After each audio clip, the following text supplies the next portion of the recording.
என்னன்னு தெரியலங்க. சீக்கிரமாக காலையில எழுந்திரிச்சாச்சு. எழுந்திரிச்சதுக்கப்புறம் பார்த்தீங்கன்னா, வெளியில் வந்து நம்ம பூச்செடியை பார்த்துட்டு அப்படியே கீழே இறங்கி வந்தேன். அப்படியே பார்த்தா கோமா தான் படுத்துருந்தாங்க. நம்ம புல்லட்டை வந்து பார்த்துட்டு அப்படியே அதை எடுத்துக்கிட்டு அப்படியே ஒரு ரவுண்ட் போகலாம் அப்படின்னு போனால் கடலூர் பஸ் ஸ்டாண்ட் போகிறதுக்காக போச்சு. ஏன்னா கொஞ்சம் காலையிலே எழுந்ததுனால பசிக்க ஆரம்பிச்சிருச்சு. ஸோ அப்படியே வண்டி வேகமாக ஓட்டிகிட்டு போனேன்.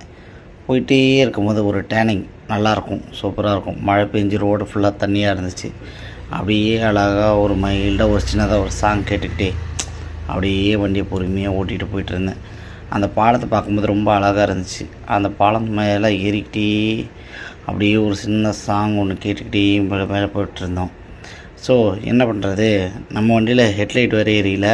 சரி, எதிர்த்தாப்பில் வர லைட்டை வச்சு தான் வண்டி ஓட்டிகிட்டு போயிட்டுருந்தேன். கடைசியில் பார்த்தா பாலம் ஏறும்போதே ஆஃப் ஆகிருச்சு, கரண்ட்டும் போயிடுச்சு. அப்புறம் வண்டியை கொண்டு வந்து நிறுத்திட்டு பஸ் ஸ்டாண்டில் நம்ம ரெகுலராக டீ குடிக்கிற கணேஷ் பவனுக்குள்ளே வந்தாங்க. நம்ம மாஸ்டர் நின்றுட்டு இருந்தார்.